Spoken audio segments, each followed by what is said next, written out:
సమీపిస్తున్న నేపథ్యంలో కాకినాడ జిల్లా తునిలో టీడీపీకి షాక్ తగిలింది. గత కొంతకాలంగా పార్టీలో అసంతృప్తితో ఉన్న యనమల కృష్ణుడు ఈ నెల 27వ తేదీన సీఎం జగన్ సమక్షంలో వైసీపీ తీర్థం పుచ్చుకోనున్నారు.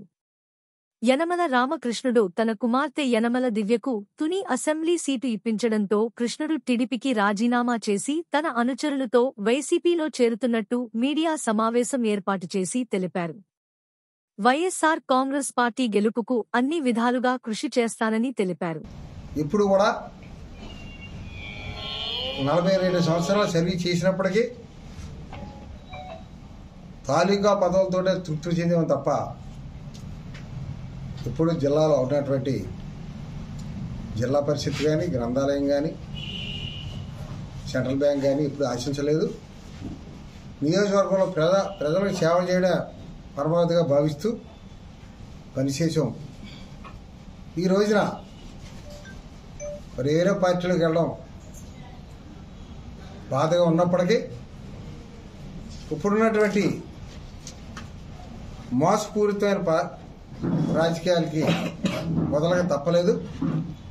తప్పనిసరిగా రేపు రాష్ట్ర వైఎస్ఆర్ పార్టీ అధ్యక్షులు జగన్మోహన్ రెడ్డి గారి అధ్యక్షతన మరి దాడిశెట్టి రాజా గారు, మంత్రి గారు, సునీల్ గారు, అదేవిధంగా జిల్లా ఇన్ఛార్జి మిథున్ రెడ్డి గారు, వాళ్ళందరి యొక్క సమక్షంలో విజయవాడలో నేను నాతో ఉన్నటువంటి నా అనుచరులు జాయిన్ అవ్వడం జరుగుద్ది. తప్పనిసరిగా తుని నియోజకవర్గంలో వైఎస్ఆర్ పార్టీని గెలిపించడానికి మా శాశ్వతాల కృషి చేస్తాం. కృష్ణుడు గారు ఒక సోదరుడిగా, ఒక అన్నగా, ఒక మిత్రుడిగా అనేక రకాలుగా సపోర్ట్ చేశారు.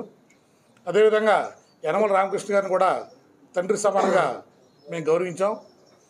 అయితే ఆయనకి ఈ దుర్బుద్ధి ఎందుకు వచ్చిందో తెలియదు కానీ తెలుగుదేశం పార్టీ కార్యకర్తల్లో ప్రమేకమై దివ్య గారికి ఇన్ఛార్జ్ మార్చిన తర్వాత కూడా ఆవిడ విజయానికి 100కి 100 పాళ్ళు అంకితభావంతో కృషి చేస్తున్న విషయం అందరికీ కూడా తెలుసు. నిజాయితీగా పనిచేస్తున్న విషయం అందరికీ కూడా తెలుసు.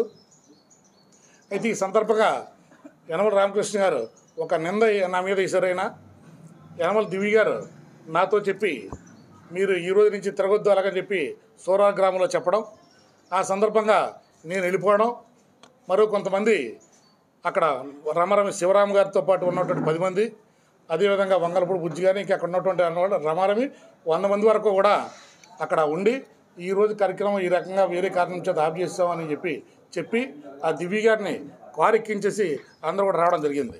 యనమల రామకృష్ణ గారు మాత్రం ఇంత అనుభవమైన వ్యక్తి ఒక పచ్చి అబద్ధం ఆడుతున్నాడు. ఆయన అక్కడ రోడ్డు మీద వదిలేశారని చెప్పడం జరిగింది. దాన్ని పూర్తిగా నేను ఖండిస్తున్నాను. ఆయన బాధపడిన అటువంటి అబద్ధాలు ఆడొద్దు, మీ స్థాయికి తగదని చెప్పి ఈ సందర్భంగా మనం చేస్తున్నాను. అదేవిధంగా 42 సంవత్సరాలు మీకోసం అహర్నిశలు పార్టీ కోసం పనిచేసినటువంటి నన్ను మోసం చేసినట్టు తెలుగుదేశం పార్టీలో ఉన్న కార్యకర్తల వరకు కూడా ఈ దౌర్భాగ్య పరిస్థితి రాకూడదని చెప్పి, రానియొద్దని చెప్పి యనమల రామకృష్ణ గారికి చేతులెత్తి నమస్కరిస్తున్నాను. ఇటువంటి ఎందుచేతంటే చిన్న కార్యకర్తలు వాళ్ళ పార్టీని నమ్ముకుని వాళ్ళ కుటుంబాన్ని వదులుకుని